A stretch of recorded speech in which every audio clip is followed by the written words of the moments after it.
Good morning. It's Friday, June 10th, and as I said morning, right before work, I thought I'd shoot a quick video of what's going on in the garden, the vegetable garden. So let's go take a quick look here.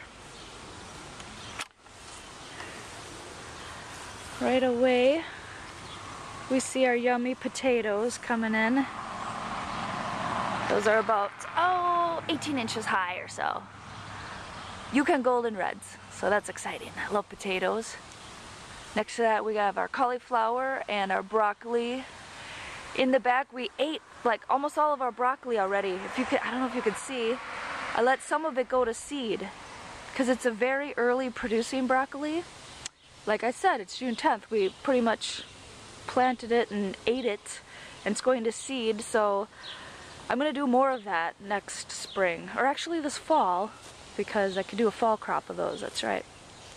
Our cabbages, we love cabbages in this family. Lots of cabbages. We have our winning stats type of cabbage here, and then some more red cabbages around the border here, because they're beautiful when they grow up, and they're ginormous. Next to that is our sweet potatoes. We got those planted about 3 weeks ago. I'm told it's kind of too cold and too short of a growing season here in Minnesota to get a really, decent sweet potato crop, but we're gonna try it anyway. Why not?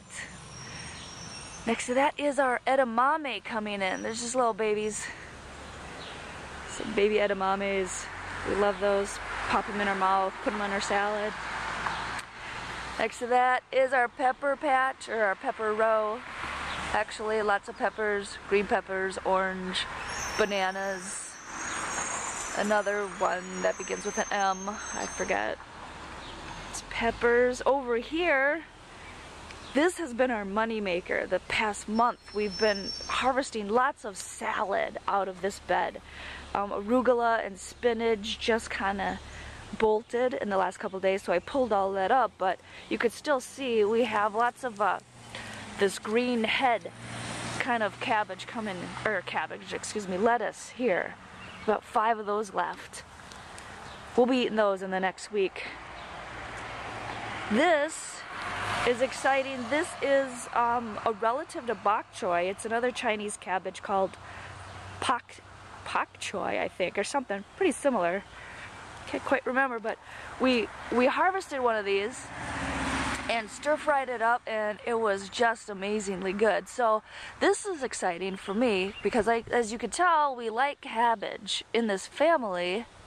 Lots of cabbage. I'm not even showing you all the cabbage. And this Chinese cabbage, it was ready to eat, first part of June.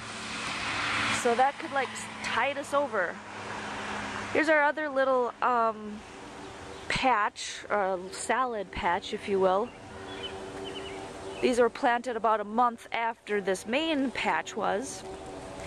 And as you can see, everything's a little bit smaller, but now it's just starting to kind of come in, and it's gonna be yummy.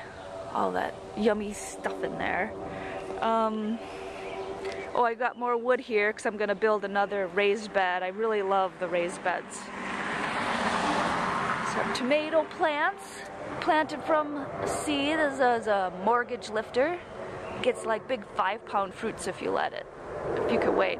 This here is our grapevines, and I planted these a year and a half ago, and I can't really find one right now to show you, but there's actually grapes growing on our grapevines this year. We didn't have any last year, so this is super exciting. Let's see, I'm walking up here to some carrots.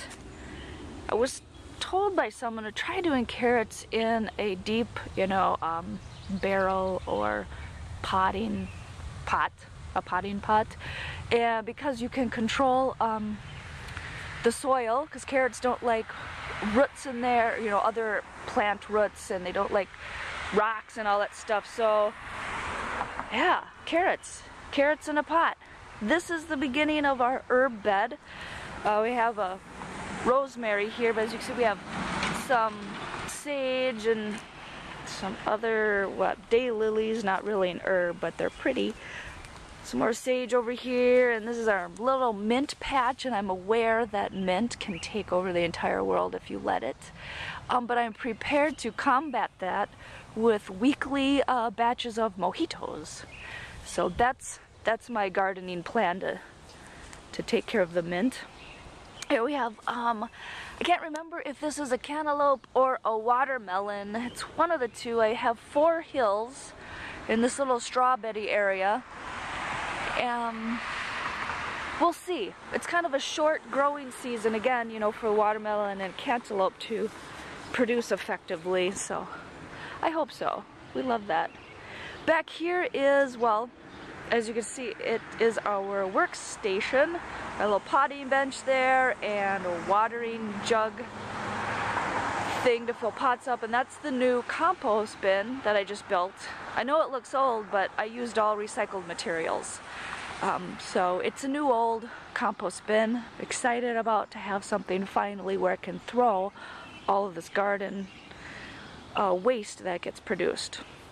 But over here's the fruit corner of the garden. We have these bushy things here. Those are our blueberries. Hopefully by next year we'll get lots of blueberries on it. Back there's our strawberry beds. And back there's raspberries. Lots of raspberries coming in. So fruit, just send the kids out. You're hungry? Go to the fruit patch. Take care of your hunger. Okay, over here is our peas. This is the old garden. I don't know if you could see. This is the old garden. This is what we started with last year, and we realized it's just too small. So we, you know, expanded it to way out there to the house and back and around. So we like 4 times as big as what the old garden is. But you know, she's an oldie but goodie, because this is where we grow our peas. If you could see that, they're about 40 inches tall right now, and we do actually have peas that are ready to be picked on there. June 10th, that's right. Over here then also we have our asparagus patch that hopefully by next year will be mature enough to start eating, but there's lots of asparagus guys in there. They're happy, and on the other side of the raised bed here is our garlic patch. Oh look, more cabbage! Early morning rush hour has started, if you can't tell. We live on the road. Lots of cars coming by. Anyway, you don't need to see that. This is our onion bed. Excited, lots of onions gonna come in there. Back here we have yellow zucchini. Oh look, they're flowering. Now we just need bees, you know, to do some you know, bee work. That's stuff that they do. Against the fence, I'm trying to do some tomatoes. I figured, if you could see, there's like a mesh netting, and I'm gonna try to tie them in and, you know, stake them against the fence. And this is the south side. It gets lots of sun there, so hopefully some tomatoes will do good there. This tarp here is to kill weeds, and because here is our squash, our Hubbard squash and a butternut, and those will take over the entire world if you let it also, like the mint. It's a conspiracy, so I put this tarp down because, you know, I don't need to grow anything there. I just need to prevent myself actually from plopping something in the path of the squash. So that is pretty much the, you know, the vegetable garden. Oh, here's our little meditation area that I built last fall. Got some lilacs coming in here, and this tiger eye sumac, and oh, these California poppies. Let's end on the poppies. These were a bugger. I started those from seed in January, and they're only what are those? 3 inches tall. They're tiny, but they're perennials, so of course they take forever to get started. But they're gonna be beautiful next year. And that's it. Thanks for watching.